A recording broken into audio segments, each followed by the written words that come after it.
Let's move to some health matters now, where in recent months, Nigeria has witnessed an alarming surge in medication cost, profoundly affecting patients' access to essential drugs. Many citizens are now faced with the dire choice of reducing doses, skipping doses, or resorting to traditional remedies due to the staggering increase in medicine prices. Pharmaceutical industry experts have linked the propelled pharmaceutical prices to unprecedented heights and the rapid depreciation of the naira following the removal of the currency control in June. Now, this surge also has been attributed to the reliance on imports for both finished drugs and crucial pharmaceutical ingredients. Statistics from research firm Statista reveal that merely 3% of Nigerians possess health insurance, compelling patients to finance their medication independently. Now, joining us is Adeshesan Lawal, a corporate sales manager in the fast-moving consumer goods industry. Thank you so much for your time, Lawal. Thank you.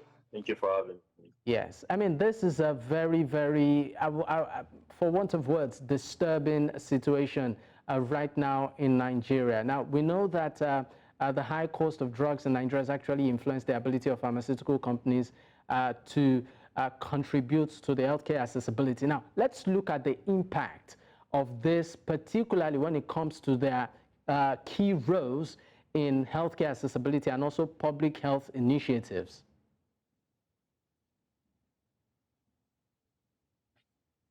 Okay, fine. In summary, it's been very tough for pharmaceutical companies to carry out one of the most important responsibility, which is distribution of medication to the general populace. And then for the public health sector, of course, they are supposed to serve the community with all of these medications as well. So when we have high costs in drug prices, we begin to reduce the accessibility of these medications to people who need them the most. Now, I want us to go back a bit, I mean, for the understanding of our viewers. What exactly is responsible for this surge? We know that, yes, some major pharmaceutical companies, you know, have left the country. But aside that, what exactly is responsible? Drugs that people, for instance, could get for as little as, say, maybe 1,500, they're getting it triple, some, you know, double the price, and it's almost unaffordable. What is the reason for this? Okay, so we can begin to look at this from different angles. So first off, we look at the macroeconomics of what is going on in the economy currently. So when you have hike in fuel prices, which will of course affect diesel, and they are going to use all of this for the operations and manufacturing of all of this medication, you would realize that cost of production would increase. And then if you look, so the point of sourcing of raw materials, because not everything is being produced in Nigeria. So we have the active pharmaceutical ingredient in terms of the drug.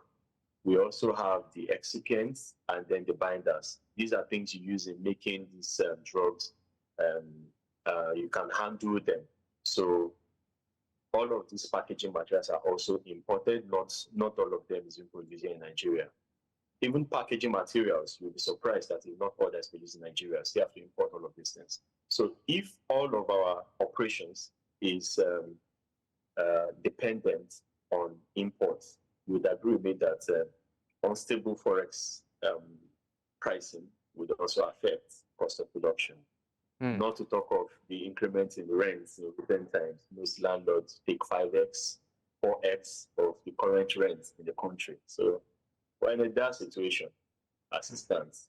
We've not talked about the port issues, even when the drug comes, clearance of the port, all of these delays.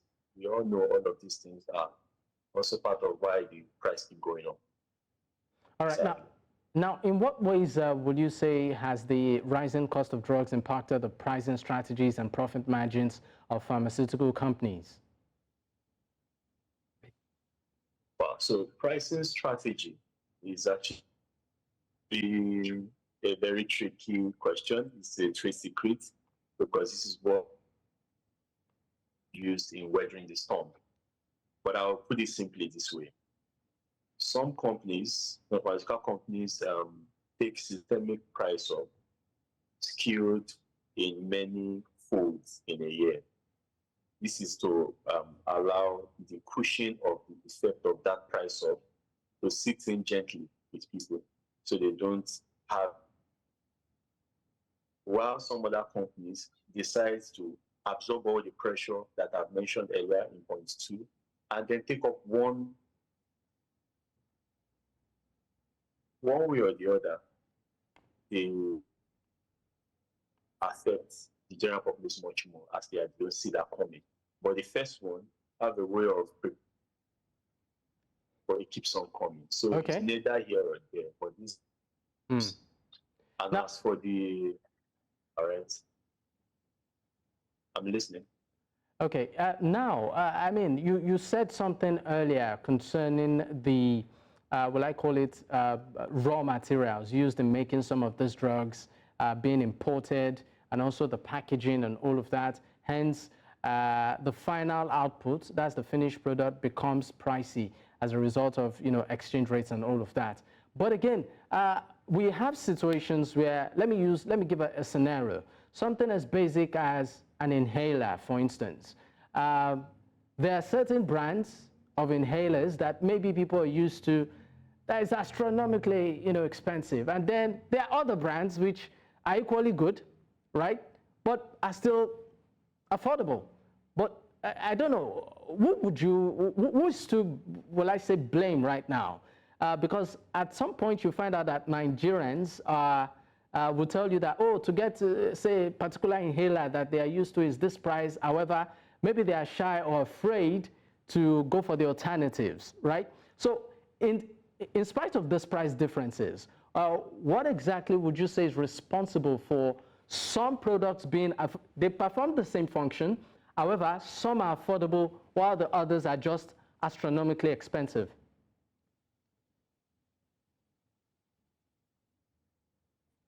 Okay, so to put it simply, I would illustrate it this way. So, yes, various medications might have the same function and I have disparity that is wide. Okay, so we'll put it companies that are multinationals, and then there are some pharmaceutical companies that are Nigerian. Now, all of these multinationals, they, apart from or their content from being fully importation, they are fully dependent on importation. Some other things is that the quality of binders they use, the quality of these packaging materials they use differ from others. So you would notice that there are some medications that claim, even doing the same thing, will claim working as fast as possible, and one will claim it will work in maybe an hour or 30 minutes. It is the function of the pharmacokinetics of that drug. How is it absorbed? How is it distributed? How is it metabolized? How is it eliminated? How fast is it? All of this is a function of the binders that is used to make this drug, or to complete the manufacturing of the drug. So the costs are also different. The cost of what makes a grade A excipient now is not the same cost of a grade C excipient. So company A can choose to using grade A excipient and put this price at, say, 10,000 naira, and then company C can choose to use the C excipient, 2,000 naira.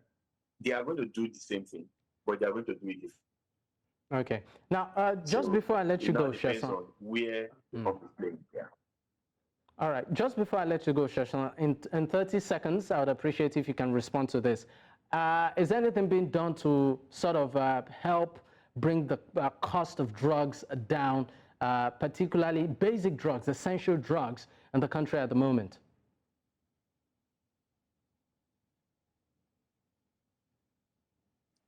For now, we have not anything concrete to help, because the price of stuff as at now, we expect it to see grow. But then there are tech companies who are very useful for this purpose. They may help in making sure that the payment solutions is faster, and it's not dependent on the forex. So they can help the companies, pharmaceutical companies, to make the payments in forex and not depend on sourcing it themselves, and that might now help reduce the cost in time. So there are some financial tech companies that does that. That's the best, and I think we have for now. Others are solely dependent on government. All right. Thank you so much for your time, Sheson Lawal. Once again, thank you.